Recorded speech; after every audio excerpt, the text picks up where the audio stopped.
எடுக்கிற சப்ஜெக்ட் வந்து Christian ethics, கிறிஸ்தவ அறம் எடுக்கிற கிறிஸ்டின் எத்திக்ஸ், கிறிஸ்தவ அறம் அறம்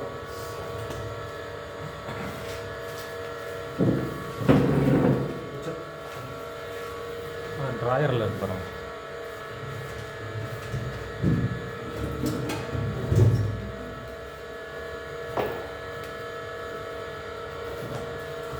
கிறிஸ்தவ அறம், கிறிஸ்டின் எத்திக்ஸ்.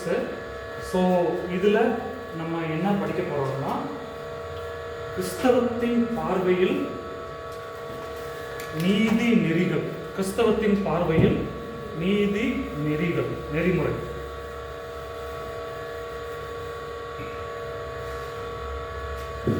நீதி நெறிகள். நீதி நெறிகள். ஸோ இந்த இதை நம்ம இன்னைக்கு பார்க்க போகிறோம்.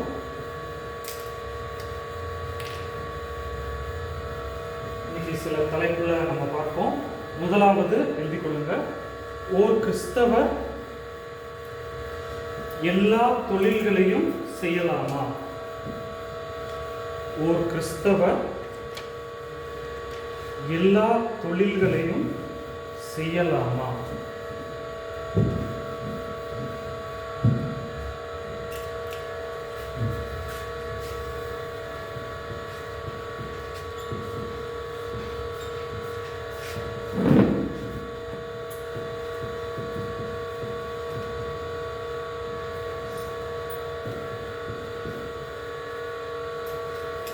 இரண்டாவது, கிறிஸ்தவ வீட்டு திருமணங்கள். இரண்டாவது, கிறிஸ்தவ வீட்டு திருமணங்கள். மூன்றாவது வந்து நமது அயல் வீட்டுக்காரர்களோடு நமது உறவு எப்படிப்பட்டது? அயல் வீட்டுக்காரர்களோடு நமது உறவு வந்து எப்படிப்பட்டது? ஸோ இந்த 3 டாப்பிக்கில் நம்ம இந்த கிளாஸை வந்து கண்டினியூ பண்ணுவோம். ஸோ ஃபஸ்ட்டு டாபிக் வந்து கிறிஸ்தவர்கள் எல்லா தொழில்களையும் செய்யலாமா? ஸோ முதலாவது நம்ம சில டிஸ்கஸ் பண்ணுவோம். இப்போ நம்ம வந்து கிறிஸ்தவ எத்திக்ஸ்க்கு நம்ம படிக்கும்போது, இப்போ ஒரு கடை வந்து நம்ம வாடகைக்கு எடுக்கிறோம்னு வைங்க. கடை வாடகைக்கு எடுக்கும்போது அந்த கதவுல, வாசலில் இல்லைன்னா கடைக்குள்ளே வந்து மற்ற தெய்வ விக்கிரகங்களுடைய ஃபோட்டோ இருக்கும். இப்போ ஒரு கிறிஸ்தவ ஊழியராக இல்லைன்னா கிறிஸ்தவ தொழிலதிபராக அந்த கடையை நம்ம வாடகைக்கு எடுக்கலாமா? ஸோ அந்த தொழில் நம்ம செய்ய முடியுமா? நீங்கள் என்ன நினைக்கிறீங்க? இல்லைன்னா இப்படி வைத்துக்கொள்ளலாம், இந்த மற்ற கோயில்களுக்கு முன்பாக வந்து நம்ம கடை போடலாமா? கிறிஸ்தவ கடை போடலாமா? என்ன நினைக்கிறீங்க?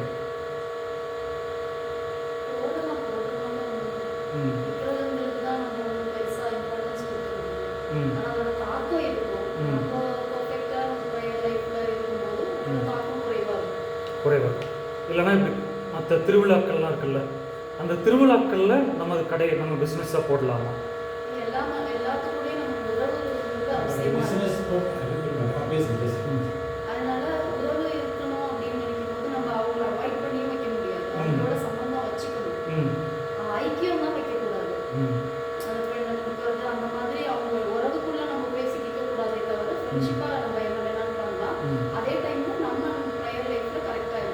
கரெக்டாக இருக்கணும். இன்னொரு பாயிண்ட் கேட்டுறையா, இப்போ கோயிலுக்கு முன்னால் கடை, இந்த திருவிழாக்களில் கடை, இப்போ அங்கே பிஸ்னஸ் நடக்கணும். இந்த திருவிழாவுக்கு காலங்களில் என்ன பொருள் வாங்கி வச்சு அங்கே ஓடுவாங்க, வாங்குவாங்க. அந்த பொருள்கள் நமக்கு ஏற்புடையதாக இருக்காது, சத்துக்கு விரோதமான காரியங்களாக இருக்கும். அதில் பார்த்து சில தேங்காய், மாலை, இலைகள் இதெல்லாம் நம்ம வாங்கி வைக்கிறது நல்லா ஓடும். அது நம்ம எப்படி கரெக்ட். ஸோ இப்படி டிஸ்கஸ் பண்ணும்போது தான் நிறைய பாயிண்ட் வரும். ரிச்சர்ட் நல்லா 2 பேர் பாயிண்ட் சொன்னாங்க. சிஸ்டர் வந்து வைக்கலாம், ஏன்னா நம்ம வந்து தொழில்னு சொல்கிறாங்க. பிரதர் வந்து அது தொழில்னாலும் ஏன் அங்கே போய் நம்ம தொழில் செய்யணும்னு சொல்கிறாங்க. நீங்கள் என்ன சொல்கிறீங்க? தொழில் செய்யலாம். நம்ம அதில் ஈடுபாடு இல்லாமல் தொழில் தான் செய்யணும். தொழில் செய்கிறோம். இல்லைன்னா இப்படி வைத்துக்கொள்ளலாம். இப்போது நம்ம மற்ற சமய காரியங்களுக்கு நன்கொடை கொடுக்கலாமா? ஸோ இப்போ வந்து நம்மகிட்ட கேட்பாங்க, நன்கொடை கேட்பாங்க, நாங்கள் திருவிழா வச்சுருக்குறோம் நீங்கள் கொடுங்கன்னு சொல்லி கேட்பாங்க.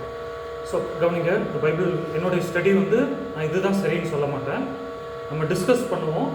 டிஸ்கஸ் பண்ணிவிட்டு என்னுடைய அபிப்பிராயம் தான் நான் சொல்லுவேன். நீங்கள் தான் நலமானவற்றை பிடித்து கொள்ள வேண்டும். ஏன்னா அதுதான் மாஸ்டர் டிகிரிலலாம் இருக்கும். ஸோ இப்போ நாங்கள்லாம் கடை வச்சுருக்கும்போது வந்து கேட்பாங்க, நீங்கள் வந்து வரி கொடுக்கணும் அப்படின்னு சொல்லி கேட்பாங்க. அப்போது எங்கள் தாத்தாலாம் சில ஆன்சர் சொல்லுவாங்க. ஸோ சொல்லுங்கள் ஐயா, சொல்லுங்க ஐயா. சர்வீஸ் நடந்துட்டு இருக்கு. அந்த 20 வீடு இருக்கு, ரெகுலேஷன் கோயில் விசேஷம் இருக்கு, டொனேஷன் கொடுக்கணும், அப்புறமா சர்ச்சை இருக்குது, அப்புறமா வாங்கணும். 4 மணிக்கு வந்தாங்க, கோயில் விசேஷம் வரி கொடுக்கணும் அப்படின்னு புரியுதே. நம்ம ஃப்ரெண்ட்லியாக இருக்கிறவங்கள்ட்ட நாங்கள் எப்படி சாப்பிட்டு பார்க்கணும், நாங்கள் அவங்க கோயிலுக்கு நாங்கள் கொடுக்க முடியாது. அதனால் வந்து வெளியே இப்போ அந்த 19 வீடு எங்களுக்கு பேசுகிறாங்க. ஓ, சாது நல்லா கிடைக்கிறதுமே சொல்ல மாட்டாங்க. நம்ம வழியில் பார்த்தா யூஸ் பண்ணுவாங்க, பேசுகிறாங்க, எதுவுமே பண்ணிக்கிறாங்க. அந்த அதனால் இப்போ என்ன அப்படிங்கிறது ஒன்று என்னுடைய அனுபவத்தில் சொல்கிறேன். இவர் கிறிஸ்தவங்க இதிலெல்லாம் சேர மாட்டாங்க அப்படிங்கிறது அவங்க புரிஞ்சுக்கிறாங்க.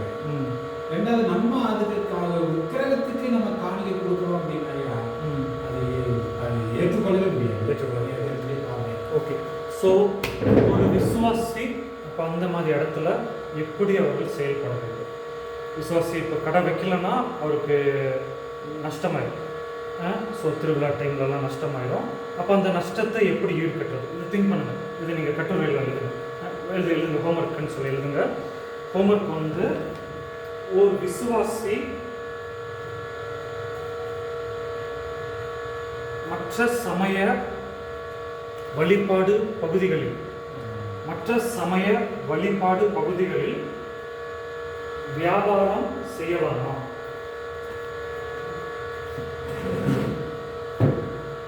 ஸோ இதை நீங்கள் எழுதுங்க. நம்ம நெக்ஸ்ட் மந்த்து நான் வரும்போது நீங்கள் கொண்டு வரணும்.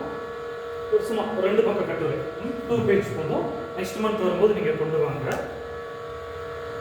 ஸோ பவுல் வந்து என்ன சொல்கிறாருன்னா, விக்கிரகத்தை வந்து ஒரு விக்கிரகமாக பார்க்காதீங்க, அதுக்கு ரொம்ப இம்பார்ட்டன்ஸ் கொடுக்காதீங்கன்னு பவுல் ஒரு வசனத்தில் சொல்கிறாரு.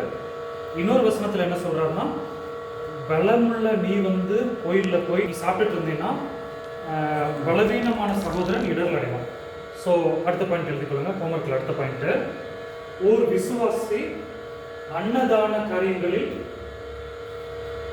ஈடுபடலாமா, சாப்பிடலாமா? ஒரு விசுவாசி அன்னதான காரியங்களில் ஈடுபடலாமா, சாப்பிடலாமா?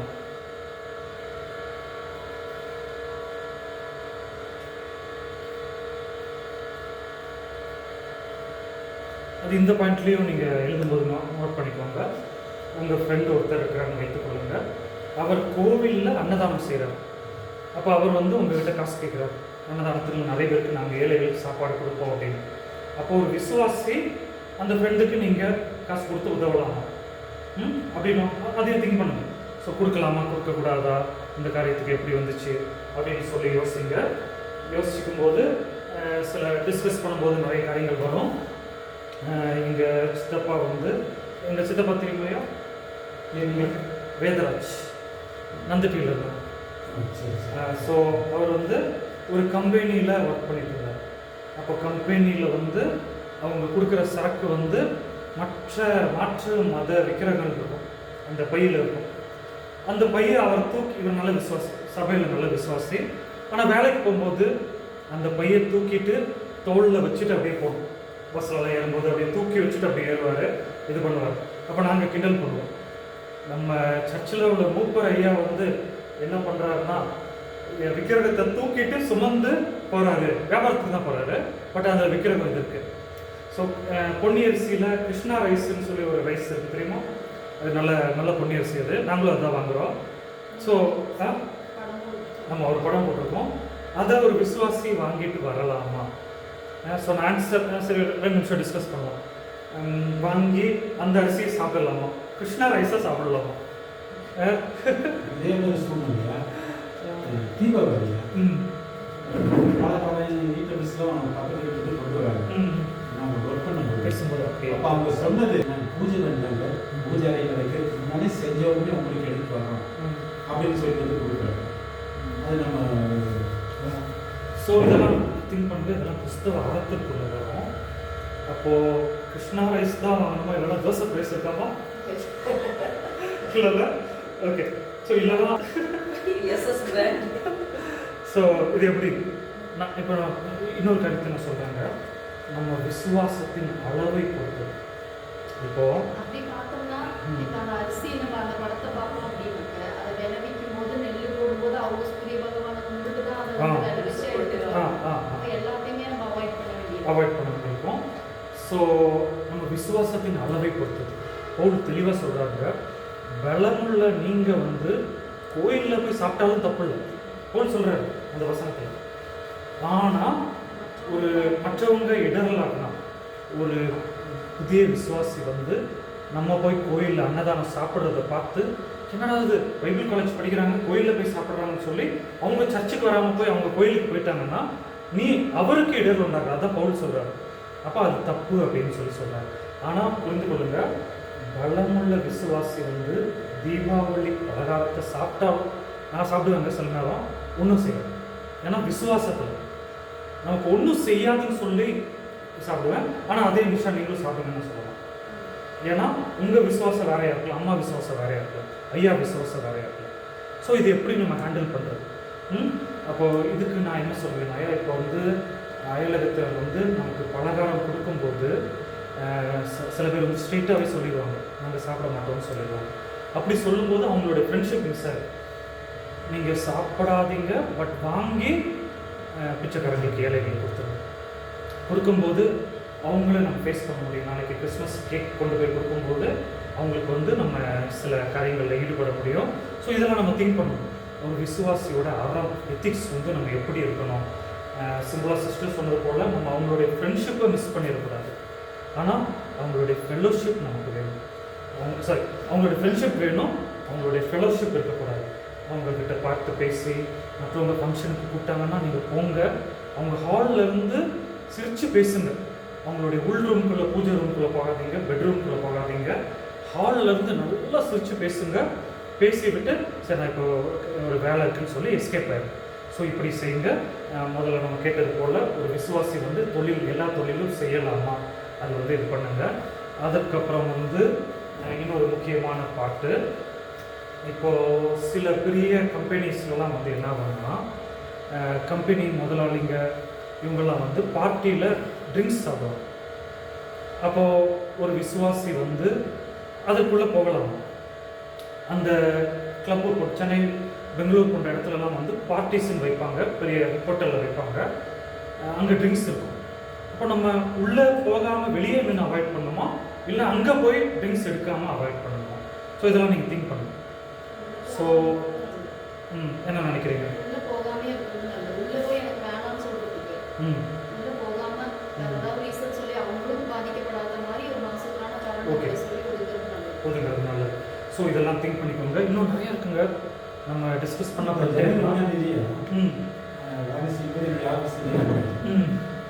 ஜனவரி 1ஆம் தேதி ஃபஸ்ட்டு ஷிஃப்ட் எல்லாத்தையும் வேலை சொல்லி கூட்டு பிரார்த்தனை வைப்பாங்க. சரி, அந்த கூட்டு பிரார்த்தனையில் கிறிஸ்தவர்கள் கலந்து கொள்ளலாமா?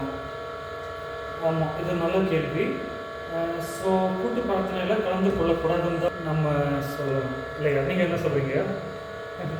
கலந்து கொள்ளக்கூடாது. அந்த ஒரு டைம் ப்ரேயர் பண்ணிட்டு பைபிள் வாசிட்டு பையன் சின்ன பையன் பாட்டு பாடுனா நான் பைபிள் வாசிட்டு சரி சரி என்னன்னா எல்லாரும் ப்ரேயர் பண்ணி முடிஞ்ச உடனே ஞானேஸ்வரர் சாய் இருக்காரு, யாருக்கு அந்த சனிக்கிழமை மேனேஜராக இருந்தாங்க. அவரும் ஒய்ஃப் கூட்டிகிட்டு போய் ப்ரேயர் நல்லா இருந்துச்சு, 2 பேருடைய ப்ரேயர் காட்டிலும் நம்மளுடைய ப்ரேயர் நல்லா இருந்துச்சு. அப்புறம் என்னுடைய பிள்ளைகளை வந்து சொன்னாங்கன்னா அவங்க ஜபம் நல்லா இருந்துச்சுன்னா தேசத்துக்காக ஜபம் பண்ணுறீங்க, ராணுவ வீரர்களுக்கு பாதுகாப்புக்காக நீங்கள் ஜபம் பண்ணீங்க, இந்த வருஷம் பொருளாதாரத்தில் முன்னேற்றம் வரணும்னு சொன்னீங்க. இந்து முஸ்லீம்கள் 2 பேருமே அதை பற்றி மென்ஷன் பண்ணல அப்படின்னு ஒரு காரியத்தை அப்படியே அட்வான்டேஜும் வருது. அவர்களோட சேர்ந்து அவங்களுக்கு ஈக்குவலாக நம்ம போய் அங்கே ஜபம் பண்ணணும் யோசிக்க வேண்டியதாக இருக்குது. ஆமாம், இது நல்ல கேள்வி. அப்போ அங்கே ஜெபம் பண்ணி ஆத்துமாக்களை ஆதாயம் பண்ணலாமா, இல்லைன்னா அங்கே நம்ம ஜெபம் பண்ணாமல் அவாய்ட் பண்ணிடலாம்? ஏன்னா அவங்களும் மற்ற பூஜையும் பண்ணுவாங்க. சொல்லுங்கள் நிஷா, சொல்லுங்கள். அங்கே போகிறது ஒன்றும் தப்பு இல்லை. ஏன்னா நம்மளை பார்க்கும்பொழுது நம்ம சாட்சி மூலமாகவோ நம்ம வார்த்தைகள் மூலமாகவோ யாராவது மனசு தொடப்படலாம். அதை நம்ம மிஸ் பண்ணக்கூடாது. அதுக்கு நம்ம போகாமல் வெளியில இருந்து நான் செய்ய மாட்டேன் அப்படிங்கிறது தான் அவங்க நம்மளோட டச் வச்சுக்கிறது விட்டுருவாங்க. இவங்களை கூப்பிட வேண்டாம். அங்கே போய் ஒரு ஆத்மா மனசை தொட்டாலும் அது வந்து நமக்கு. ஸோ இது எல்லாத்துக்கும் வந்து நம்ம விசுவாசம் தான் மெயின். விசுவாசத்தோட அளவு தான் எல்லாத்துக்கும். விசுவாசத்தோட அளவு இது ரொம்ப இம்பார்ட்டண்ட்டுங்க. ஸோ எப்படியாவது ஆத்துமாக்களை ஆதாயம் பண்ணுவேன், என்ன அவங்க எதுவும் செய்யாதுன்னு சொல்லி தைரியமாக சொல்லலாம். என் ஃப்ரெண்ட்ஸ் சில பேர் சொல்லியிருக்காங்க, அவங்களுக்கு கிராமங்களில் பிபிஎஸ் நடத்துறதுக்கு கோவிலோட இடத்த கொடுத்துருக்காங்க. இந்து டெம்பிள் இருக்கும், அது பக்கத்தில் அந்த அன்னதான இடம்லாம் இருக்கும்ல, அந்த இடத்துல இருந்து பிபிஎஸ் நடத்திருக்காங்க. ஸோ விசுவாசத்தோட அளவு. ஸோ அப்படி நம்ம நடத்தலாமா? அங்கே மிஷினரிஸுமே நிறைய பேர் வரும்போது இங்கே உள்ள ஆட்கள் தான் இடம் கொடுத்து அவங்க ஆதரிச்சாங்க. அதுக்கு நான் உங்களுக்கு நான் சேர மாட்டேன்னு சொல்லி ஒதுக்கி வச்சிருந்தா இன்னைக்கு நம்ம எப்படி இதெல்லாம் படிக்கணும்? ஆமாம். ஸோ இதெல்லாம் நம்ம திங்க் பண்ணணும். ஸோ எந்த அளவுக்கு நம்ம டிஸ்டன்ஸ் கீப் அப் பண்ணணும், எந்த அளவுக்கு நம்ம ஃப்ரீயாக செயல்படணும்னு சொல்லி திங்க் பண்ணுங்க. எது எப்படியோ நம்ம வந்து கரெக்டாக இருக்கணும், நம்மளுடைய விசுவாசத்தை விட்டுறக்கூடாது. ஏன் என்ன சொல்கிறேன்னா, ராபர்ட் டி நொபிலி கேள்விப்பட்டிருப்பீங்களா? அந்த பூணூல் போட்டுட்டு டெம்பிளுக்குள்ளே போய் பூசாரியாக இருந்து சுவிசேஷம் சொன்னாங்க. ஆனால் ஆத்துமாக்களை ஆதாயம் பண்ண முடியல. அவர் ஃபெயிலியர் தான். ஆனால் ஒரு மெத்தடு, அதை சரின்னு சொல்ல முடியல, தப்புன்னு சொல்ல முடியல, ரிசல்ட் வந்து அந்த இதுல அட்ராக்ட் ஆகி அதை தெரிஞ்சுக்கணும்னு அதுல போயிட்டாரு. சுவிசேஷம் வந்த நோக்கத்தை விட்டு அதுல போயிட்டாரு. ஸோ அந்த அளவுக்கு நம்ம போகாமல் இருக்கிறது நல்லது. ஆனால் எந்த அளவுக்கு நம்ம செல்ல வேண்டும், ஒரு சுவிசேஷம் அறிவிக்கிறதுக்கு எந்த அளவுக்கு செல்ல வேண்டும், ஃப்ரெண்ட்ஷிப் வேணும், ஃபெலோஷிப் இருக்கக்கூடாது. இதுதான் வந்து மெயின் பார்ட். ஒரு இதுல நம்ம ஜாக்கிரதையா அதை போட மாதிரி வச்சுக்கிட்டோம் அப்படின்னா தேவையில்லாம இருந்தோம்னா நம்மள வந்து சத்துல எஃபெக்ட் பண்ண மாட்டோம். நம்ம வந்து அது போகணும். எப்படியோ மக்கள் கூட பழகினாதாங்க மக்கள்கிட்ட இருக்க முடியும். எங்களுக்கெல்லாம் தப்பாக கற்றுக் கொடுத்துட்டாங்க. நாங்கள் இருக்கும்போது சில டினாமினேஷன் பாஸ்டர்ஸ் என்ன சொல்லிட்டாங்கன்னா, சைக்கிள் ஓட்டுறவங்க ரவுடி, ஸோ பசங்க கூட சைக்கிள் ஓட்டுற பசங்க கூட சேராது. ஃபுட்பால் விளையாடுறவங்க ரவுடி, கிரிக்கெட் விளையாடுறவங்க ரவுடி, பசங்க கூட சேராதீங்க, ஒன்லி சர்ச்சு மட்டும்தான் வாங்கன்னு சொல்லி எதுவுமே தெரியாமல் போச்சு. நாளைக்கு பசங்கக்கிட்ட பேச முடியாமல் போச்சு. அதனால இன்றைக்கெல்லாம் என் பையனை நாங்கள் எப்படி வளர்க்குறோன்னா, நீ ஓட்டு, நீ விழுந்தாலும் பரவாயில்ல, அடிப்பட்டு நீ எந்திரிச்சோம், கொஞ்சம் நிறைய ஃப்ரீடம் கொடுக்குறோம். நிறைய ஃப்ரீடம் கொடுக்குறதுனால நிறைய நாலேஜ் வருது. ஸோ நம்ம எப்படி நம்ம செட்டப் பண்ணணும், எந்த அளவுக்கு நம்ம டிஸ்டன்ஸ் கீப் அப் பண்ணணும், இதை நம்ம திங்க் பண்ணணும். இதெல்லாம் கட்டுரையில் எழுதுங்க. இது பர்சனலாகவே எனக்கு நடந்திருக்கு. சின்னதில் மேரேஜுக்கு முன்னாடி ஆண்டவரை ஏற்றுக்கிட்டோம். வீட்டில எல்லாம் போஸ்ட் பண்ணுவாங்க, அது தெரியாது நான் இயேசுவை நம்புகிறேன் அப்படிங்கிறது அவங்களுக்கு தெரியாது. வருஷம் இந்த புக்காபுரத்துக்கு போய் ஆடு வைப்பாங்க. அப்போ என்னையும் கூட்டிகிட்டு போவாங்க, போய் தான் ஆகணும். அப்போ இயேசுவை பற்றி தெரிஞ்சதுக்கு அப்புறமா எனக்கு அது அருவருப்பாக இருந்துச்சு போகிறதுக்கு. ஆனால் வேறு வழி இல்லை, போய் தான் ஆகணும். போயிட்டு எனக்கு அவங்க நினச்ச மாதிரி நான் நிற்கல அப்படின்னா நீ எப்படி இருக்க அப்படின்னு சொல்லி என்னை எல்லாருமே திட்டுவாங்க. அதுக்கு பயந்துட்டு அந்த விக்கிரகம் முன்னாடி கையை இப்படி கூப்பி நிற்கணும், கண்ணு மூடி நம்ம பிரார்த்தனை பண்ணணும். பண்ணுன்னா அவங்க திருநீரெல்லாம் போடுவாங்க. ஆனால் என் மனசில் வந்து இருந்தது ஆண்டவர் மட்டும்தான். இதை செய்யறதுனாலேயோ நல்லா பட்டை போட்டிருந்தேன், குங்குமம் வச்சுருந்தேன், சந்தனம் வச்சுருந்தேன், அது வந்து உறுத்துனுச்சு. என்னடா இப்படி செய்கிறாங்க, ஆனால் வழி இல்லை எனக்கு, அதை செஞ்சு தான் ஆகணுங்கிற மாதிரி. ஆனாலும் நான் கை கூப்பி நின்று ஆண்டவரை மட்டும்தான் மனசில் நினச்சேன். இது வந்து இவங்களுக்காக தான் நான் செய்ய வேண்டியதாக இருக்குது. ஆனால் தெய்வமாக நீங்கள் தான் எனக்கு இருக்கிறீங்க, உங்களுக்கு தெரிஞ்சுக்கிட்ட அந்த உண்மை எனக்கு தெரியும், ஏற்கனவே என்னை மன்னிச்சிட்டிங்க, அது பரவாயில்ல அப்படின்னு சொல்லி எனக்கு அந்த ஒரு கான்ஃபிடென்ஸ் இருந்துச்சு. ஆனால் அன்னைக்கு நைட்டு வந்து நான் சித்தப்பா இவங்ககிட்ட எல்லாம் ஷேர் பண்ணும்போது, எதுக்கு நீ போன, அதெல்லாம் நீ போகாமல் இருந்துருக்கணும் அப்படின்னு சொல்லி சொன்னாங்க. ஆனால் காரணம் இல்லாமல் அவாய்ட் பண்ண முடியல. ஆனால் அன்றைக்கி நைட்டு நான் ஆண்டவர்கிட்ட ப்ரேயர் பண்ணும்போது அன்றைக்கி தான் எனக்கு ஃபஸ்ட்டு ஹோலி ஸ்பிரிட்டோட ப்ரெசன்ஸ் ஃபுல்லாகவே இருந்துச்சு. அவர் ஹோலி ஸ்பிரிட் இறங்குனது, அவர் பேசுனது, அந்த வார்த்தையில் கேட்டது அப்படின்னா அது ஒரு பர்சனல் எக்ஸ்பீரியன்ஸ். இது ஒன்றும் தப்பு இல்லை. போய் நின்னதோ இந்த மனசில் யார் இருக்கா, நம்ம விசுவாசம் எப்படி இருக்குதுன்னு அந்த வார்த்தை தான் அவர் பார்க்குறாரு அப்படிங்கிறது எனக்கு அது பர்சனலாகவே நான் புரிஞ்சுக்கிட்டேன்.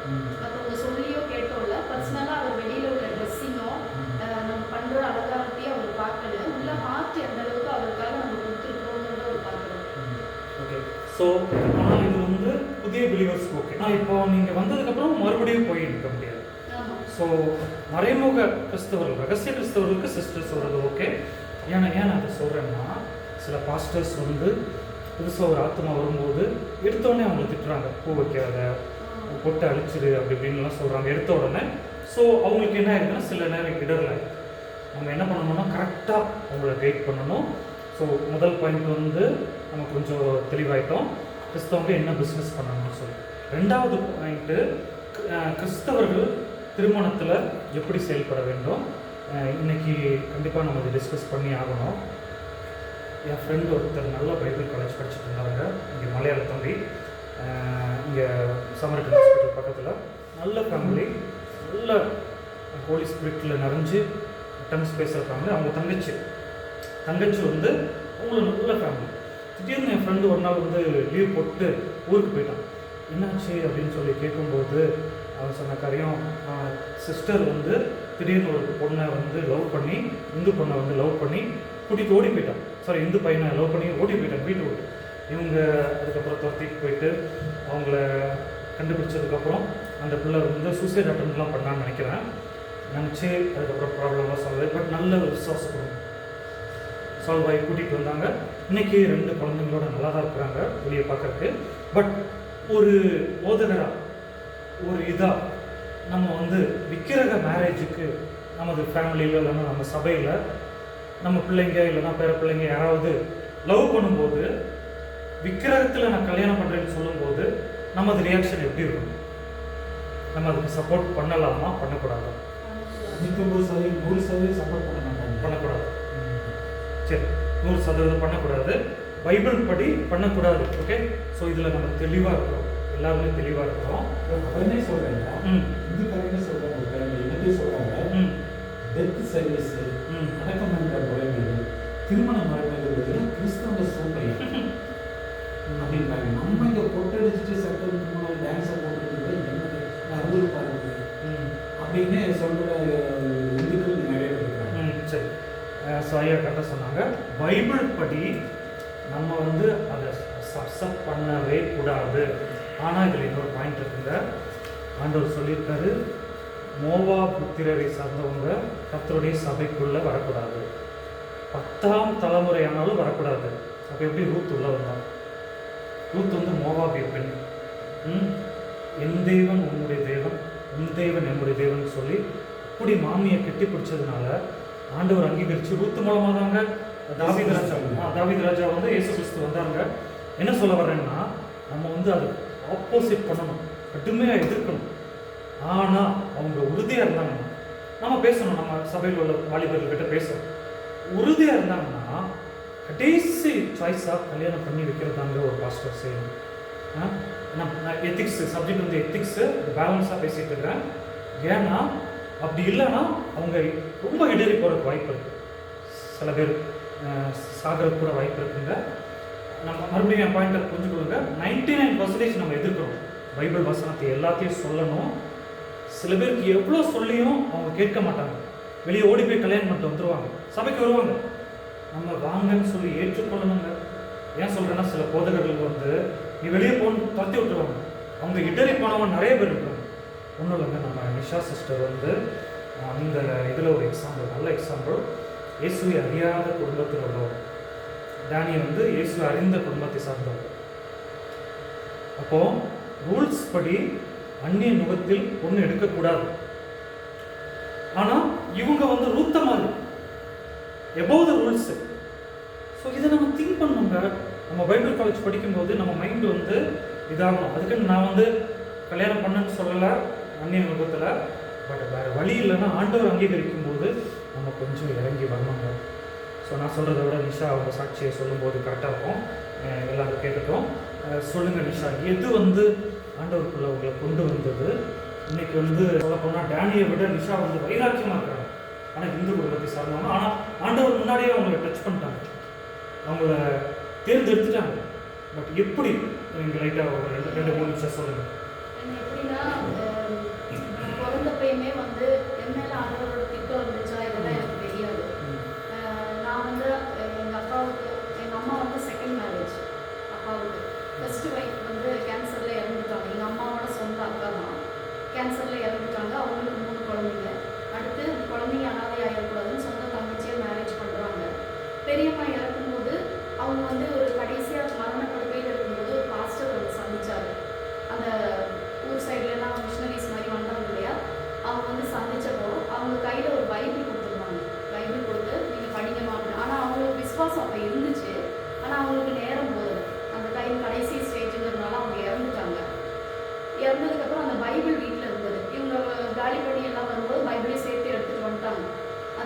அம்மா மேரேஜ் பண்ணாங்க, அதுக்கப்புறம் நான் பிறந்தேன்.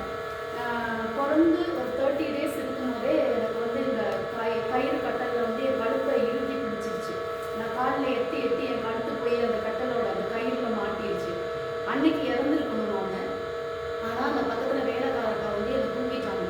அந்த இதில் தழுவானது தான் இது வரைக்கும் இந்த தழுவு என் கழுத்தில் இருந்துகிட்டே இருக்கு. அந்த ஆப்ரேஷன் ஒன்று பண்ணாங்க. அன்றைக்கி 30 டேஸில் வந்து சாக வேண்டிய ஒரு குழந்தை வந்து உழைச்சிருச்சு. அதுக்கப்புறம் நான் ஸ்கூல் படிக்கும்போது இடையில சித்தி வீட்டுக்கு கூட்டிகிட்டு போவாங்க, விபிஎஸ் கிளாஸு அப்படி எங்கேயாவது என்னை உட்கார வைப்பாங்க. நானும் எனக்கு வித்தியாசமாக இருக்குது, நல்லா இருக்குது, இது யாருமே சொல்லி கொடுக்கலையேன்னு சொல்லி ஆர்வமாக கற்றுக்கிட்டேன். ஆனால் எங்கள் வீட்டில் வந்து விபிஎஸ் கிளாஸ் போகிறதுக்கோ நீ அங்கே போனால் அவங்க மதம் மாற்றிடுவாங்க. அந்த பாயிண்ட் சொல்லாதீங்க. இப்போ உங்கள் மேரேஜ் எப்படி நடந்துச்சு, அது எப்படி, அது அந்த அந்த பாயிண்ட் அது அந்த மாதிரி தெரிஞ்ச ஆண்டவர் ஆரம்பத்துலேருந்து தெரிஞ்சுட்டு வந்துட்டேன். காலேஜ் படிக்கும்போது எம்பிஏ படிக்கிறதுக்கு நான் வெளியில் போகிறேன். ஏற்கனவே யூஜியில் நானும் டேனியும் ஒன்றா படிச்சுருந்துருக்கோம். ஆனாலும் நாங்கள் எம்பிஏ அது வரைக்கும் ஃப்ரெண்ட்ஸ் தான், வேறு எந்த பிரச்சனையும் இல்லை. ஆனால் பிஜி படிக்க வெளியில் போகும்போது சித்தி வீட்டிலேருந்து ஸ்டே பண்ணும்போது அவங்களோட சர்ச்சுக்கு போகிறது வர்றது எல்லாமே இருந்தது. ஆண்டவர் வந்து ஒரு ஸ்டேஜில் இவர் தான் உண்மை அப்படிங்கிறத நான் தெரிஞ்சுக்கிட்டேன். தெரியும் போது அவரை பற்றி தெரிஞ்சுக்கிட்டு அந்த ஆர்வம் அதிகம் ஆகும்போது எங்கள் வீட்டில் மேரேஜ் ப்ரப்போசல் எம்பிஏ முடிக்க போகிறா, வேறு கல்யாணம் பண்ணணும் அப்படின்னு சொல்கிறாங்க. அப்படி இருக்கும்போது நான் ஆண்டவர் அப்பா அம்மா கிட்ட சொன்னது, என்னை மேரேஜ் பண்ணுறதா இருந்துச்சு அப்படின்னா கிறிஸ்டியனில் வந்து ஒரு நல்ல பையனாக பார்த்து எனக்கு கல்யாணம் பண்ணி கொடுங்க. அப்படி இல்லை அப்படின்னாக்க இந்த ஹிந்துவில் போயிட்டு நான் பண்ணணும் அப்படின்னா அதில் எனக்கு விருப்பம் இல்லை. ஏன்னா தேவனை நான் தெரிஞ்சுக்கிட்டேன். இதில் வந்து நான் மறுபடியும் வந்து சடங்கு சம்பிரதாயத்துக்குள்ளே வந்தேன்னா அது எனக்கு பாவம், தெரிஞ்சுக்கிட்டு எனக்கு அருவருப்பான விஷயத்த செய்ய முடியாது. அதனால நான் வைராக்கியமே இவரை தான் நான் ஏற்றுக்கிட்டேன். உங்களுக்கு எனக்கு அப்போ டேனியை இஷ்டம் தான். ஆனாலும் நான் சொன்ன ஒரு காரியம் வந்து எனக்கு அந்த பையனே நீங்கள் கல்யாணம் பண்ணி கொடுக்கணும்னு அவசியம் இல்லை. வேறு ஒரு கிறிஸ்துவ அந்த குடும்பம் இருந்தாலும் சித்தப்பாக்கிட்ட சொல்லி விசாரித்து வேறு ஒரு நல்ல ஒரு கிறிஸ்துவ பையனாக தான் என்னை பார்த்து மேரேஜ் பண்ணி கொடுங்க. அவரே தான் வேணும்னு நான் சொல்லலை, அவர் ஒரு ஆப்ஷன் தான். எனக்கு பிடிச்சிருக்கு, சந்தோஷமாக இருப்போம் தெரிஞ்சவங்க. இல்லை அப்படின்னா நீங்கள் வேறு ஒரு நல்ல பையனாக பாருங்க அப்படின்னு சொன்னப்போ அவங்க ரொம்ப அப்போஸ் பண்ணாங்க. ஒரு 6 மாதம் டைம் எடுத்தாங்க. எடுத்துகிட்டு எல்லாம் டிஸ்கஸ் பண்ணிவிட்டு கடைசியில் நான் இருந்த வைராக்கியத்தினால நானும் என்னோட ஜபத்தில் ஸ்ட்ராங்காக இருந்தேன். அந்த சித்தம் இருந்தால் நீங்கள் செய்யுங்க ஆண்டவரே அப்படின்னா. அதே போல் டேனி ஃபேமிலிலையும் அவங்க இதில் என்ன பிரச்சனை அப்படின்னாக்க வேறு ஒரு மதத்துலேருந்து பொண்ணு எடுத்தால் நம்மளை என்ன சொல்லுவாங்க அப்படிங்கிறது. அதுக்கேற்ற மாதிரி அவங்க அப்பா ஹாஸ்பிட்டலில் அட்மிட் ஆகிருக்கும்போது ஒரு ஊழியக்காரர் வந்தார். வந்து ஒரு தீர்க்க தரிசன வார்த்தையாகவே சொன்னார் அவங்கக்கிட்ட, நீங்கள் ஒரு பொண்ணு இருக்குது, அந்த பொண்ணு தான் உங்களுக்கு கல்யாணத்துக்காக வரும், நீங்கள் கை கூடி செய்யுங்க, ஆண்டவரோட சித்தம் இருக்குது அப்படின்னு சொல்லி அவங்களுக்கு ஒரு தீர்க்க தரிசனமாக ஒரு வார்த்தை கிடச்சிச்சு. டேனியோட அம்மாவுக்கு அவங்க தாத்தாவுக்குலாம். தாத்தா வந்து அந்த நேரத்தில் அவர் கோபால் மனாசி, அவர் நல்ல பாஸ்டர். அவர் வந்து அவ்வளோ வயசாக இருந்தாலும் ஆண்டவரோட விருப்பம் இருக்குடா, நமக்கு அந்த பொண்ணு ஒத்து வருவா. என்னை கூப்பிட்டு பேசினார் தாத்தா.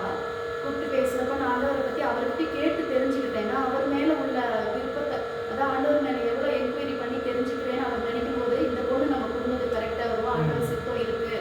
அவள் பேஸ்டிலேருந்து எனக்கு புரியுது, அவள் ஆண்டவர் மேலே எவ்வளோ தாகமாக இருக்கான்னு தெரியும். அந்த பிள்ளைக்கு ஒரு வாழ்க்கை கொடுக்கணும்டா, ஒரு குடும்பத்தில் விட்டுட்டோம் அப்படின்னா அவள் வேறு திசையில் சத்தம் கூட்டிகிட்டு போயிடுவான் அப்படின்னு சொல்லி தாத்தா பர்மிஷன் கொடுத்தனால எங்கள் வீட்லேயே என்னோட ப்ரேயர் மூலமாக சரி பரவாயில்ல பார்க்கலாம், வர சொல்லி பேசலாம்னு சொல்லி ஒரு ஐக்கியத்தை ஏற்படுத்தும். ஓகே இங்கே நான் சொல்ல வந்த பாயிண்ட் என்னென்னா, ஸோ சிஸ்டர் லைஃப்பில் வந்து வச்சு நம்ம ஒரு ஆவிக்குரிய போதகராக ஆவிக்குரியவராக நம்ம அதற்கு ஒத்துக்கொள்ளவே கூடாது. அவிசுவாசிகளை கல்யாணம் பண்ணுறது. ஆனால் அவங்க கல்யாணம் பண்ணிட்டு வந்துட்டாங்க, நம்மளால் தடுக்க முடியலைன்னா நம்ம ஏற்றுக்கொண்டு அவங்களுக்கு சாப்பாடு போடணும், அவங்கள அங்கீகரிக்கணுங்க, அங்கீகரிச்சு தான் ஆகணும். ஸோ இதை தான் நான் சொல்ல வந்த பாயிண்ட்டு. ஏன்னா அது வேறு வழி இல்லை, நம்ம கிட்ட இல்லை. சில போதகர்கள் அறியாமல் பைபிள் காலேஜ் படிக்காமல் அறியாமல் என்ன பண்ணுறாங்கன்னா அந்த மாதிரி பண்ணவங்கள வீட்டை விட்டு துரத்திடுறாங்க, சபையை விட்டு துரத்திடுறாங்க. அவங்க என்ன பண்ணுறாங்கன்னா வெளியே போய் அலைஞ்சு திரிஞ்சு ரொம்ப பின்மாற்றத்தில் போயிடுறாங்க. சிம்பிளுங்க, நம்ம ஒரு போதகராக ஒரு ஆத்மாவை காடுகிட்ட கனெக்ட் பண்ணி வைக்கிறது மட்டும்தான் நம்ம வேலை. மீதி அவங்களுக்கும் காடுக்கும் உள்ள உறவு அது அவங்க பார்த்துக்குவாங்க. அவங்க பின்னாடி போய் போலீஸ் மாதிரி அவங்க என்ன பண்ணுறாங்க வாட்ச் பண்ணிட்டு இருக்க முடியாதுங்க. அது நம்மளுடைய வேலையும் கிடையாதுங்க. ஆனால் பல போதகர்கள் அப்படி பண்ணி கொண்டு இருக்கிறாங்க. ஸோ கிறிஸ்தவ திருமணங்களில் நம்ம எப்படி செயல்பட வேண்டும், ஸோ இது வந்து 2வது பாயிண்ட் நம்ம படிப்போம். ஒரு நாட்களில் இதை பற்றி ஆராய்ச்சி பண்ணி டிஸ்கஸ் பண்ணி கட்டுரை எழுதுவோம். 3வது பாயிண்ட் என்ன நம்ம படித்தோம்?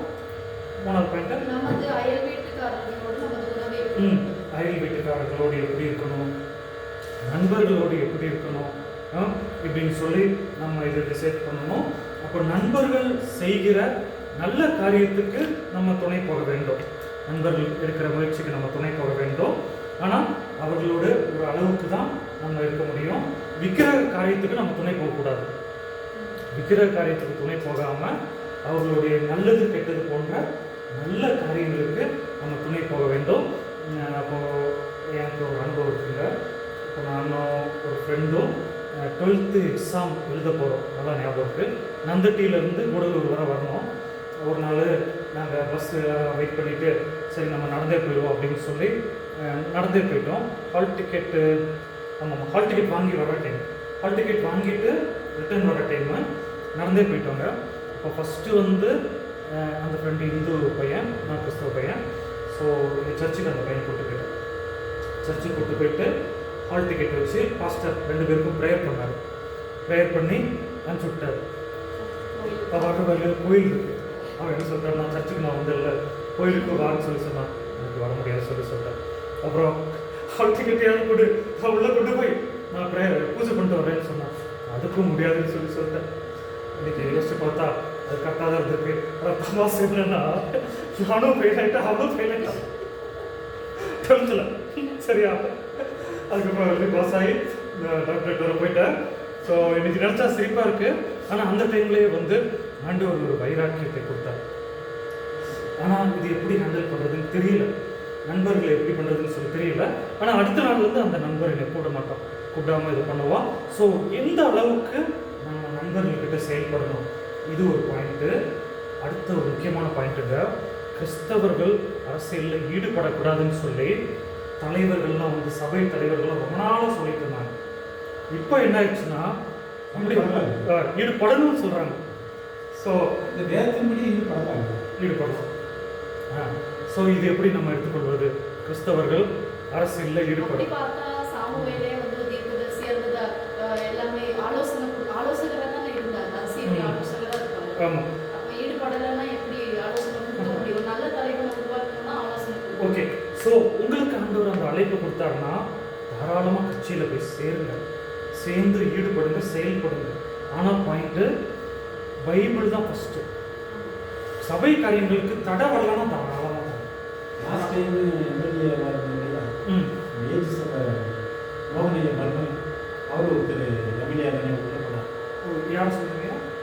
பேர் நமக்கு நம்ம ஏஜ் சபை சென்னையில் இருக்கு இல்லையா, அவருடைய மருமனே எம்எல்ஏ உள்ள போனார். பேர் எம்எல்ஏ பேர் ஜோசப் போனார். அவர் இருக்கிற திருச்சி இனிக்கோவா? ஓகே. 7 பேர் கிறிஸ்தவர்கள் உள்ள போனாங்க. சரி சரி, ஓகே. ஸோ இதெல்லாம் நம்ம திங்க் பண்ணுவோம். கிறிஸ்தவர்கள் அரசியலில் ஈடுபடலாமா கூடாது? நல்லா கேட்டுக்கோங்க. அழைப்பு ரொம்ப முக்கியம், நம்ம காலிங் ரொம்ப முக்கியம். நாங்கள் ஊட்டியில் கிளாஸ் நடத்தும்போது வந்து சொன்னாங்க, நம்ம இங்கே அரசியல் விழிப்புணர்வு கொடுக்கணும், மீட்டிங் கொடுக்கணும்னு சொல்லி சொன்னாங்க. நான் சொன்னேன், ஃபஸ்ட்டு 3 மாதம் வந்து நம்ம பைபிள் ஸ்ட்ரென்தன் பண்ணிவிட்டு அதுக்கப்புறம் நடத்தலாம் அப்படின்னு சொல்லி கொஞ்சம் தடுத்து வச்சுருக்கேன். ஏன்னா அரசியலில் ஈடுபட்டால் சண்டே தான் ப்ரோக்ராம், அதையும் நம்ம திங்க் பண்ணணும். அப்போ சண்டே நம்ம போய் பூத்தில் உட்காந்துருக்கோம், அப்போ அது நம்மளால் முடியுமா? அப்போது 2 பக்கம் நம்ம யோசிக்கணுங்க, 1 பக்கம் மட்டும் யோசிக்கக்கூடாது. எனக்கு சென்னையில் ஒரு ஊழியர் நண்பர் தெரியும், நல்ல விசுவாசி, நல்ல ஊழியக்காரர். அவர் வீட்டில் சபை வச்சு நல்லா ப்ரேயர் நடத்தி நல்லா எல்லாருக்கும் சாப்பாடு போட்டு நல்ல ஊழியர் செஞ்சுட்டு இருந்தார். அவரை வந்து பஞ்சாயத்து தலைவர் ஆக்க சொல்லி மக்கள் சொல்லினால அவர் பஞ்சாயத்து தலைவர் ஆகிட்டாங்க. அவர் பஞ்சாயத்து தலைவராகி அந்த ஏரியாவுக்கு தலைவர் ஆகிட்டார். கர்த்தர் தான் என்னை வச்சுட்டாருன்னு சொல்லி சாட்சியெல்லாம் சொன்னார். ஆனால் என்ன பிரச்சனைனா, கோயில் கும்பாபிஷேகத்துக்கு தலைவர் கூட்டுவாங்க, போய் நிற்கணும். இவர் போய் வேறு வழி இல்லாமல் நின்னார். இஸ்லாமிய இதுக்கு போய் நிற்கணும், வேறு வழி இல்லாமல் போய் நின்னார். நின்று 1 வருஷம் தான் நினைக்கிறேன். அவரால் இதையும் பண்ண முடியல, அதையும் பண்ண முடியல. இப்போ வந்து மினிஸ்ட்ரியும் இல்லை, தலைவர் அதுவும் தோற்று போயிட்டார். எதுவும் இல்லாமல் அப்படியே கொஞ்சம் ஸ்டார்ட் 0ல் வந்து நிற்கிறார். நம்ம பாலன் இருக்கார்ல, பாலன் தெரியுமா? பாலன் வந்து தேவர் சோழ பிரசிடென்ட். என்ன தலைவரையா? பிரசிடென்ட் தானே? தேவர் சோழ பிரசிடென்ட் வந்து எம்எல்ஏக்கு ஈக்குவல்னு நினைக்கிறேன், எம்எல்ஏக்கு அடுத்ததுன்னு நினைக்கிறேன். அப்போ அவர் வந்து யாருன்னா ட்ரைபல் பாஸ்டர். நாங்களாம் சின்ன வயசில் இருக்கும்போது எங்கள் வீட்டுக்கெல்லாம் விசிட்டிங் வருவார். எங்கள் தாத்தா வந்து அப்போ வந்து 25 ரூபா கொடுப்பாங்க. மாதம் 25 ரூபா காணிக்க அந்த பாஸ்டருக்கு கொடுப்பாங்க. அவர் வந்து பிரசிடெண்ட் ஆகிட்டார். பிரசிடெண்ட் ஆனதுக்கப்புறம் அவருடைய வேலை, அவருடைய வாழ்க்கை வந்து அப்படியே மாறிடுச்சு. தண்ணி அடிக்க ஆரம்பிச்சிட்டாரு, அடுத்த பெண்ணோட தொடர்பு ஆரம்பிச்சிட்டாரு. அதுக்கப்புறம் அவருடைய பிரசிடெண்ட் பதவியும் போயிடுச்சு. இன்னைக்கு வந்து ஊழியமும் பண்ண முடியல, இதுவும் பண்ண முடியல. இருக்காரா? இல்லை இறந்துட்டாரா? எப்போ இருந்தாரு? இன்னுமே தெரியலையே. அப்படியே. ஸோ பின்மாற்றத்தில் போய் பயங்கர முன்னிலைமைப்பட்டு பயங்கர இதாகிட்டாரு. 60 பேர் கொண்டு வந்தாரு. 60 பேர் கொண்டு 60 பேர் கொண்டு வந்தாரு. அவங்க எல்லாருமே சிஎஸ்ஐ பாரம்பரிய ஸ்கூலில் படித்தவங்க. ரமேஷ் பாபு ஐயன் நாங்கள்லாம் போய் முத நாங்களே அவரை போய் சந்திச்சோம். ஞானஸ்தானம் கொடுத்து ரொம்ப நல்லா போயிட்டு இருந்துச்சு. ஓகே. ஸோ இதை நான் வந்து ஈடுபடக்கூடாதுன்னு சொல்லலைங்க. இதோடைய கான்சிக்வன்ஸும் நம்ம தெரிஞ்சுக்கணும். நம்ம பைபிள் காலேஜ் இருக்கிற டைமில் ஃபோன் வரும், நம்ம அது பண்ண முடியாது. ஸோ நான் வந்து ப்ராக்டிக்கலாக நான் என்ன சொல்கிறேன்னா, நான் ஈடுபட மாட்டேன் அரசியல். ஆனால் நான் தலைவர்களை உருவாக்கி இது பண்ணுவேன். பட் நீங்கள் உருவாகிறவங்க நீங்கள் என்ன பண்ணணும்னா, அந்த நோ சொல்ல தெரியணும். நான் வந்து ஒரு விசுவாசி, நான் கட்சியில் இருக்கிறேன், ஆனால் நான் வந்து அந்த இடத்துல நிற்க மாட்டேன், நான் டெம்பிளுக்கு வெளியே நிற்கிறேன், நீங்கள் உள்ளே போங்க அப்படின்னு சொல்லி நோ சொல்ல தெரிஞ்சாதான் நம்ம என்ன பண்ண முடியும்னா ஈடுபட முடியும், இங்கே போக முடியும். ஸோ அந்த கட்ஸ் இல்லைன்னா தயவு செஞ்சு நீங்கள் போகாது. அது ஒரு பெரிய சாக்கடை, அரசியல் சாக்கடை தாங்க. அரசியல் சாக்கடை, சினிமா சாக்கடை, எத்திக்ஸ்னால் சில விஷயம் உடச்சி பேசியாலும் சினிமா துறை வந்து நல்ல துறைங்க. ஸ்டார்டிங்கில் தாமஸ் ஆல்வா எடிசன் அவர் தான் பல்பை கண்டுபிடிச்சாரு. அவர் நல்ல விசுவாசி. அவர் தான் சினிமா இயந்திரத்தையும் கண்டுபிடிச்சார், சினிமாட்டோஸ்கோப்பையும் கண்டுபிடிச்சார். எதற்கு கண்டுபிடிச்சாருன்னா, கர்த்தருடைய காஸ்பல் வந்து உலகம் எங்கும் போகணும் அப்படின்னு சொல்லி கண்டுபிடிச்சாங்க. ஆனால் நாங்கள் ஏஞ்சல் டிவியில் இருக்கும்போது ஏவிஎம் ஸ்டூடியோவில் போய் ஷூட்டிங் நடக்கும், சென்னை ஏவிஎம் ஸ்டூடியோவில். அப்போ நாங்களாம் உள்ளே போய் பார்க்கும்போது அங்கே உள்ளவங்க சொல்லுவாங்க, சினிமா வந்து நல்ல துறை தான், ஆனால் தண்ணி அடிக்கலைன்னா இங்கே வேலை செய்ய முடியாது. இப்போது நடிகர்லாம் அரைமுறை ஆடையில் ஆடிட்டுருக்காங்க, 100 பேர் மேலே வேடிக்கை பார்ப்பாங்கல்ல, எப்படி அவங்களால கூச்சப்படாமல் நடிக்க முடியுங்க? தண்ணி போட்டால் தான் முடியும், இல்லைன்னா முடியாதுங்க. நான் நேரடியாக போய் பார்த்துருக்கேன். இல்லைன்னா அது நம்மளுடைய ஒரு ஷையை வந்து அவங்கள பிச்சு இது பண்ணிடும். அப்போ தண்ணி அடிச்சுட்டு அவங்க அரைகுறை ஆடையோட அங்கே டான்ஸ் ஆடுவாங்க. ஸோ என்னாகும், ஆட்டோமேட்டிக்காக அந்த ட்ரிங்க்ஸ் பழக்கம் வரும். ட்ரிங்க்ஸ் பழக்கம் வந்து அந்த யூனிட்டு சொல்லுவாங்கல்ல, கூட இருக்கிற க்ரூ மெம்பர்ஸ் அவங்க ரொம்ப மோசமாக இருப்பாங்க. சினிமா நல்லதாக இருந்தாலும் இங்கே இருக்கிறவங்க மோசமாக இருப்பாங்க. இங்கே ஏஞ்சல் டிவியில் ஒரு டாக்குமெண்ட்ரி எடுத்து கொடுத்தவர் வந்து ஒரு காரியத்தை சொன்னார். என்ன சொன்னார்னா, ஒரு நாள் இவங்க ஷூட்டிங்காக வெளியூர் போயிட்டாங்க. வெளியூர் போய் ஷூட்டிங்லாம் நல்லபடியாக முடிஞ்சிருச்சாங்க. அவர் சர்ச்சுக்கு கொஞ்ச நாள் வந்துட்டு இருந்தவர். அப்போ அவர் என்ன பண்ணிட்டாங்கன்னா, ஷூட்டிங்காக வெளியூர் போகும்போது எல்லாருமே ஒரே பெட்டில் படுத்துருந்தாங்க. படுத்துருக்கும்போது இவங்க தண்ணி அடிச்சுட்டு என்ன பண்ணிட்டாங்கன்னா, அவங்களுக்கு தெரியாமையே அவங்க யூரின்லாம் பாஸ் ஆகுது அவங்க பெட்டில், வாமிட்லாம் பண்ணுறாங்களாம். அப்போ பாருங்கள், இதெல்லாம் அந்த டிபார்ட்மெண்ட்டில் இருக்கிறவங்க அப்படி தான் இருப்பாங்க. ஸோ சினிமா நம்ம ஈடுபடலாம், தப்பு இல்லை. ஆனால் அந்த டிபார்ட்மெண்ட் சாக்கடைங்க, அதை தாண்டி நம்ம போக முடியாது. நான் நேரடியாக பார்த்துருக்கேன். அதே போல் தான் அரசியலும் வந்து அங்கே இருக்கிறவங்க வந்து சாக்கடையாக இருப்பாங்க. அதை மீறி ஒரு விசுவாசியால் செயல்பட முடியுமா? திங்க் பண்ணும். ஒன்று நம்ம ஜோசப் விஜய் ஐயா இருக்கார்ல, என்ன பண்ணுறாரு? சர்ச்சுக்கும் வர்றாரு, அங்கேயும் போகிறாரு. கையில் கட்டியிருக்காங்க. இல்லைன்னா முடியாது அப்படி செயல்பட. ஆமாம், அப்படி இல்லைன்னா மெயினாக இந்தியாவில் அப்படி இல்லைன்னா அங்கே நிற்க முடியாது, அந்த இடத்துல நிற்க முடியாது. ஓகே, அதையும் அதை விட்டுருங்க. நம்ம இவர் ஆந்திரா முதலமைச்சர் ஜெகன் வந்து நல்ல கிறிஸ்தவங்க. அவங்க அம்மாலாம் நல்ல ப்ரேயர் பண்ணுறவங்க. சிஎன்ஐ சபையை சார்ந்தவங்கன்னு நினைக்கிறேன், சிஎஸ்ஐ சபையை சார்ந்தவங்கன்னு நினைக்கிறேன். ஆனால் அந்த இதில் இருந்து அவருடைய ஃபங்க்ஷனில் நான் கவனித்தேன். முதல்வர் பதவி இருக்கிற விழாவில் ஃபஸ்ட்டு சர்ச்சு ஃபாதரை கூப்பிட்டு ப்ரேயர் பண்ணாங்க. 2வது பூசாரியை கூப்பிட்டு மணி அடித்தாங்க. 3வது அல்லாவை கூப்பிட்டு இமாம் கூப்பிட்டு இது பண்ணுறாங்க. கடைசியில் அவர் ஆட்சியும் போயிடுச்சு, எல்லாமே போயிடுச்சு. சிம்பிள், காடு வந்து அவரை கொண்டு வந்து அந்த பொசிஷனில் உட்கார வைக்கிறார். ஜெகன்னா யாருக்குமே தெரியாது. உட்கார வைக்கும்போது இப்படி பண்ணுறனால இன்னைக்கு அட்ரஸே இல்லாமல் உட்காந்துருக்காங்க. வைகோ நான் சொல்லுவேன். வைகோவுடைய மருமகள் வந்து நம்ம மார்க்கெட் ஒரு கோயம்புத்தூர் அந்த பத்ம ஜபகிட்ட சார்ந்தவங்க. வைகோ வந்து பொண்ணு பார்த்துட்டாரு, பிடிச்சி போச்சு. மேரேஜ் வந்து ஞாயிற்றுக்கிழமை வச்சுக்கிறாங்க, ஒத்த கால நிற்கிறாரு வைகோ. இந்த மாதிரி ஞாயிற்றுக்கிழமை அந்த கல்யாணத்தை நாங்கள் சம்மதிக்கவே மாட்டோம், மற்ற நாள் வச்சு இஷ்டமா சம்மந்தம் பேசுக்கு நல்லா போயிருந்தேன். இடனால தான் கல்யாணம் வச்சேன். வைகோவோட மருமகள். வைகோடைய மருமகள். ஓ சரி. இடனால தான் கல்யாணம். அவர் நல்ல ஒரு விசுவாசியா, அந்த அம்மா பகிரங்கமான விசுவாசி. வைகோட மனைவி கணிக்கப்பட்டி. அவங்க காம்பவுண்ட் சோறு விட்டு ஒட்டி அவர் சீட்டு போட்டு அவங்க ஆராதனை நடக்குது ஞாயிற்றுக்கிழமை. எந்த ஊருக்கு? சங்கர கோயில் பக்கத்துலயே. ஓ ஐயா போனீங்கன்னா இதை பார்க்கறதுக்காகவே போகும். போறவங்க எல்லாருக்குமே இங்க சாப்பாடு. வைகோ சூட்கேஸ்ல எப்பயுமே மேல பைபிள், எந்த சப்ஜெக்ட் கொடுத்தாலும் அழகாக பேசுவார் செய்வார். ஆனால் வைகோ மாதிரி அந்த கட்சி மாறுறது யாரும் இல்லை. திருநெல்வேலிக்குள்ள போயிட்டாருனாயா கிறிஸ்தவன் தான் தெரியும், சத்தியத்தை தான் பேசுவார். பிரச்சாரம் அந்த மாதிரி டேலண்ட். அவனா பெரிய இவங்களும் ஒரு நல்ல விசுவாசத்தை ஜெகன் குடும்பம் கடைசியில் அதிகாரத்துக்காக அப்படி பண்ணி அவங்க அப்பா சாகுறத ஒரு சின்னம் கூட பார்க்கலையா. ஓ ஜெகனுடைய அப்பா. ஸோ அவங்க பயங்கரமான ஃபேமிலிங்க. ஸோ இதெல்லாம் எக்ஸாம்பிள். இங்கே நான் சொல்ல வர பாயிண்ட் என்னன்னா, சினிமா துறை தவறான துறை கிடையாது, நல்ல துறை தான். ஆனால் இருக்கிற மக்கள் வந்து தண்ணி அடிக்கலைன்னா பண்ண முடியாது. ஆணும் சரி பெண்ணும் சரி யாரும் சரி, தண்ணி அடித்தா நமக்கு தெரியல, நம்ம மைண்டு வந்து நம்ம கண்ட்ரோலில் இருக்காது, வேறு கண்ட்ரோல் ஆகிடும். ஸோ ஒரு விசுவாசி இதையும் தாண்டி கொண்டு போய் அங்கே நீ நிற்க முடியுமா? திங்க் பண்ணணும். ரெண்டாவது, அரசியல்லையும் கண்டிப்பாக நம்ம ஈடுபடணும், எல்லாருமே ஈடுபடணும். ஆனால் தானியேலை போல நான் வந்து செடியாக நிற்க முடியுமா? வணங்க மாட்டேன்னா வணங்க மாட்டேன், ராஜா என்னை கட் பண்ணாலும் வணங்க மாட்டேன். அதாங்க அரசியல், விசுவாசி அரசியல். இருக்க முடிஞ்சிச்சுன்னா தாராளமாக போங்க. யோசேப்பு மாதிரி நான் உண்மையை தான் நிற்பேன். இன்னைக்கு என்னை சிறைச்சாலில் போட்டாலும் போடு, நான் வந்து தப்பு செய்ய மாட்டேன் அப்படின்னு இருக்க முடியுமா? தாராளமாக போங்க.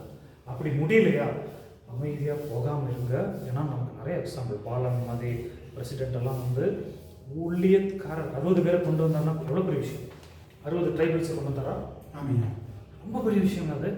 ஏன்னா நம்ம டேனி அண்ணனே வந்து ட்ரைபல்ஸ் அநேகம் பேரை கொண்டு வர முடியலன்னு சொல்லி அடிக்கடி சொல்லுவார்.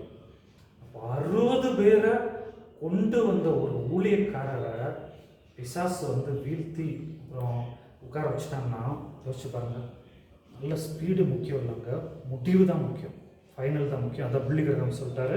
நான் வந்து பில்லி கிரஹாம் கிட்ட வந்து பேட்டி கேட்டாங்களோ, நீங்கள் ஒரு அமெரிக்காவில் பிரபலமான ஆள், அவர் பீக்கில் இருக்கும்போது ஏன் நீங்கள் கட்சியில் இருக்கக்கூடாது, ஏன் நீங்கள் சேரக்கூடாது அப்படின்னு சொல்லும்போது பில்லி கிரஹாம் ஒரே வார்த்தையில் சொல்லிட்டாராம், I don't want to step down. நான் என்னுடைய பொசிஷன்லேருந்து இறங்கி வர விரும்பலை. நான் ஊழியத்தை வந்து அமெரிக்க ஜனாதிபதியை விட நான் மேலே பார்க்குறேன் அப்படின்னு சொல்லிட்டாராம். அதுக்குன்னு அரசியலில் போகாமல் இருக்காதீங்க. போகாமல் இருந்தால் என்ன ஆயிடும்னா, சாக்கடையை க்ளீன் பண்ண முடியாது. உங்களுக்கு க்ளீன் பண்ண முடிஞ்சால் போங்க. இன்னொரு பிரச்சனை இதில் என்னென்னா, அந்த முன்னாடி தலைமுறை வந்து 5-6 பசங்களை வச்சுருந்தாங்க. நிறைய பேர் இருக்கிறனால பேரண்ட்ஸ் வந்து நீ போப்பா, மிலிட்ரிக்கு போப்பா, நீ வந்து கட்சியில் போப்பா, நீ வந்து சமுதாய போரிட்டு போப்பான்னு சொல்லி அனுப்புனாங்க. இப்போ நம்ம 1-2 வச்சுருக்கோம். ஆஸ் எ பேரண்ட்டாக நம்ம அனுப்புவோமோ? முடியாது.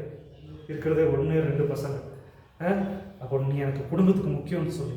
ஆனால் எல்லாருமே எப்படி போனால் யார் தட்டி கேட்பான், யார் இது பண்ணுவான், யார் வந்து குரல் கொடுப்பாங்க? ஒரு விசுவாசி வந்து நம்ம குரல் கொடுக்கணும். அப்போ நம்ம என்ன பண்ணணும்னா, நமக்கு விழிப்புணர்வு ஏற்படுத்தி ஒரு நம்மளே ஸ்டார்ட் பண்ணணும், ஒரு இயக்கம் ஸ்டார்ட் பண்ணணும். ஊட்டியில் பாஸ்டர்லாம் பேசிகிட்டு இருந்தார். முஸ்லீம் லீக் மாதிரி கட்சிகள் வச்சுருக்காங்க, ஆனால் நம்ம வந்து கட்சி வைக்கலை, கிறிஸ்தவ முன்னணியின் கட்சி இல்லை.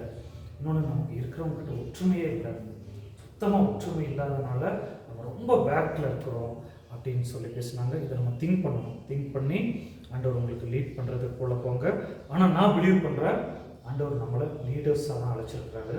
லீடர்ஸாக அழைச்சி நம்ம இந்தியாவிலும் ஒரு நாள் வரும். இப்போ அமெரிக்காலெலாம் வந்து எப்படின்னா ப்ரேயர் பண்ணிட்டு தான் பார்லிமெண்ட் ஸ்டார்ட் பண்ணுவாங்க. பைபிளில் தான் ப்ராமிஸ் இருப்பாங்க, எடுத்து தான் பார்லிமெண்ட் ஸ்டார்ட் பண்ணுவாங்க. அது இந்தியாவிலும் ஒரு நாள் வரும் அப்படின்னு சொல்லி நான் ஆழமாக விசுவாசிக்கிறேன். அதற்கு நம்மளுடைய ஜெபங்கள், நம்மளுடைய ஈடுபாடுகள் எல்லாம் தேவை. ஆண்டவர் நமக்கு அதுக்கு கிருபை தருவார். சர்ச்செல்லாம் பள்ளிவாசல் ஆகிட்டு இருக்கு. பள்ளிவாசலுக்கான முஸ்லீம் போய் விலை கொடுத்து வாங்கிட்டு இருக்காங்க ஐயா. விலை கொடுத்து வாங்கிட்டு இருக்காங்க சென்னை. எல்லா துறைகளிலும் போகலாம், லீடர்ஸ் ஆகலாம். ஆண்டவர் முன்னாடி தள்ளிட்டு செய்த எந்த காரியத்துக்கும் நோ சொல்லிட்டு ஆமாம், நமக்கு கட்ஸ் இருந்தால் நம்ம போகலாம். நம்ம அங்கே தாக்கு பிடிக்க முடிஞ்சால் நம்ம போகலாம். ஆனால் முடியலன்னா நம்ம வந்து அமைதியாக இருக்கலாம். சிஎம் ஐயா, கலைஞர் சிஎம், இப்போ எஜுகேஷன் டிபார்ட்மெண்ட் டைரக்டர் ஐஏஎஸ், ஒரு பிராமி. அவர் ரசிக்கப்பட்டு கொஞ்ச நாளாக ரசிக்கப்பட்டு ஆண்டுக்குள்ள நல்லா இருக்கிறாரு. ஒரு நாள் அந்த டிபார்ட்மெண்ட்டை பற்றி ஏதோ பேசணும். தன்னுடைய சிஎம் செக்ரட்டரியை பார்த்து வர சொல்லுங்க, ஃபோன் போட்டு என்கிட்ட பேச சொல்லுங்க அப்படின்னு இருக்காரு. அவர் வீட்டு அந்த பிராமின் ஐயாவுடைய மனைவி அவர் வேற ஒருத்தர் கூட பேசிட்டு இருக்காருங்க அப்படின்ட்டாங்க. என்னம்மா சிஎம் பேசணுன்றாரு, நீங்க வேற ஒருத்தர் கூட பேசிட்டு இருக்காருன்னு சொல்லுங்க அப்படின்னு சத்தம் போட்டாங்க. கலைஞர் பக்கத்துல இருந்தே ஃபோனை கட் பண்ணியா, என்ன அவங்க நீங்க பேசணும்னு சொல்றேன், அவங்க வேற ஒருத்தர் கூட பேசிட்டு இருக்காங்க, நீ ஃபோனவையே அவன் ஏசுகிட்ட பேசிட்டு ஜாம் பண்ணிட்டு இருப்பான் அப்படி கலைஞர் அப்படின்னு கலைஞர் சொன்னாருன்னு ஒரு குறிப்பு ஸ்டேட்மெண்ட் இருக்கு.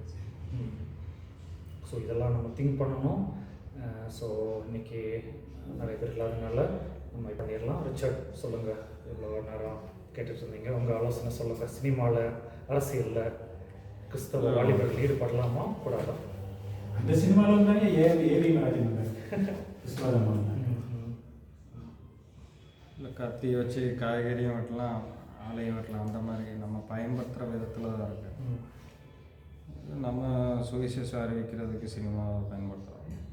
மற்ற ஆண்டவர் அறியாத மக்கள் வந்துட்டு அதை பொழுதுபோக்குக்காகவும் அவங்களுடைய ஆசை இச்சைகளை நிறைவேற்றிக்கிறதுக்காக ஒரு கருவியாக பயன்படுத்துகிறாங்க. ஓகே, கவனிங்க. நீங்கள் தேர்ட் இயர் ஃபைனல் இயர் வந்தனால சில காரியங்கள் நம்ம ஓப்பனாக பேசி ஆகணும். சினிமா வந்து தப்பு கிடையாது. சினிமா பாடல்கள் மூலமாக பாரதியார் காலத்துலலாம் வந்து சினிமா இல்லாதனால அவங்க பள்ளி பாடல்கள் மூலமாக கருத்தை பரப்பினாங்க. கண்ணதாசன் வந்து நல்ல ஒரு கவிஞருங்க. அவர் காலத்தில் சினிமா வரும்போது சினிமா மூலமாக நல்ல கருத்துக்களை பரப்புனாங்க, நல்ல கருத்துக்களை பரப்புனாங்க. கடைசியில் அவர் ரசிக்கப்பட்டார்னு கூட சொல்கிறாங்க. ஆனால் சினிமாவில் இப்போ ஃபாரின் சினிமா வந்து தப்பாக இதுவும் சயின்ஸும் வந்து தனியாக பிரிச்சுருவாங்க. தப்பான படத்தையும் சயின்ஸ் படத்தையும் ஹிஸ்ட்ரி படத்தையும் தனியாக பிரித்து எடுத்துருவாங்க. அப்போ முதல்ல சர்டிஃபிகேட் கொடுத்து அதை பார்ப்பாங்க. தமிழ் சினிமாவில் எல்லாமே மிங்கிளாகி கிடக்குது, எல்லாமே ஒட்டி கிடக்குது. ஸோ சினிமா வந்து பார்க்குறது தப்பு இல்லை, ஆனால் அதுக்குள்ளே முங்கக்கூடாது. அதுக்கு இன்னொன்று நல்லது எது கெட்டது எதுன்னு நமக்கு தெரிஞ்சுக்கணும். தெரிஞ்சால் தான் இது பண்ண முடியும்.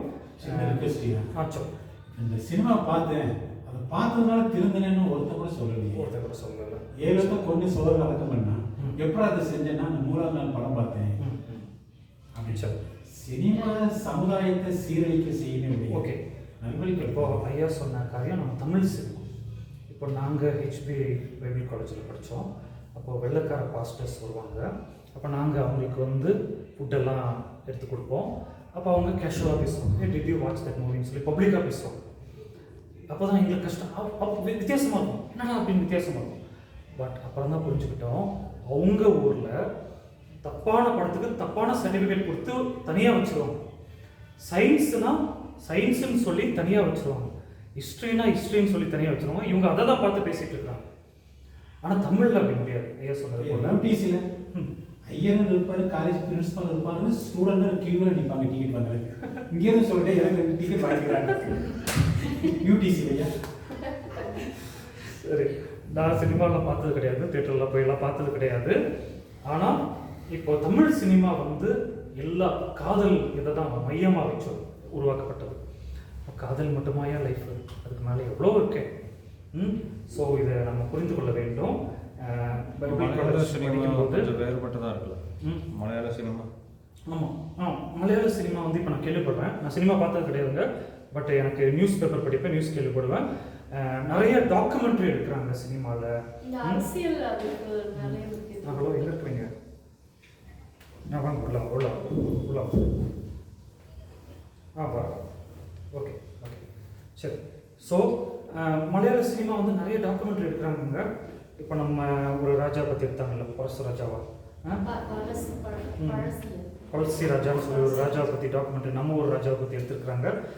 கட்டபொம்மன் அதெல்லாம் வந்து டாக்குமெண்ட்ரி இல்லையா, அந்த மாதிரி மஞ்சுமல் பாய்ஸ். ஆமாம். ஸோ ஆனால் என்னென்னா இதை போய் நம்ம பப்ளிக்காக சர்ச்சில் பேசாதீங்க. பேசுனா என்ன ஆகும்னா அவங்க இடர்கள் அடைவாங்க. பலமுள்ள நீங்கள் வந்து எது சரி எது தப்புன்னு சொல்லி உங்களுக்கு தெரிஞ்சால் கரெக்டாக இருக்க, சர்ச்சில் போய் பேசாதீங்க. சரி, ஒரு சின்ன ப்ரேயர் பண்ணி முடிச்சிடலாம். இன்றைக்கி நீங்கள் 4 பேர் இருந்தாலும் நல்ல யூஸ்ஃபுல் டிஸ்கஷன் ரெக்கார்ட் மூலமாக நிறைய பேர் பார்ப்பாங்க. ஸோ அதுக்கு நீங்கள் உதவியாக இருந்திருக்கிறீங்க, உங்களுடைய கருத்துக்கள்லாம் உதவியாக இருந்திருக்கு. அது ஆண்டவர் ஆசீர்வதிப்பார். ஓகே, இன்றைக்கு நேசிக்கிற நல்ல தகப்பனே, நல்ல